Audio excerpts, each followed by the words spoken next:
Hello everyone. Today I'm going to tell you a story of UFO. Two policemen were in a patrol car on a dark night in October 1967 when they suddenly noticed strange pulsating lights in the sky.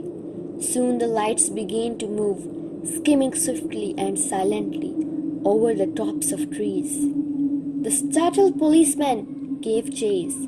Each time they caught up with them, the lights would suddenly accelerate at supersonic speed and then slow down to about 60 kilometers per hour, allowing the patrol car to catch up again. This game went on for 20 minutes.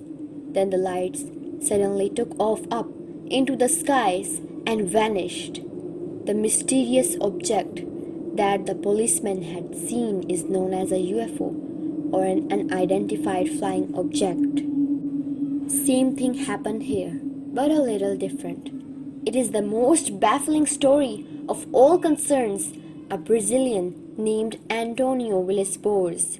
His name first hit the headlines in 1957 when he claimed that he has been kidnapped by aliens and taken on board their spaceship.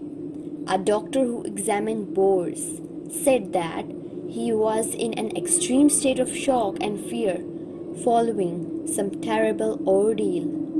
Boas claimed to have been held captive for 4.5 hours while the aliens carried out a series of tests on him.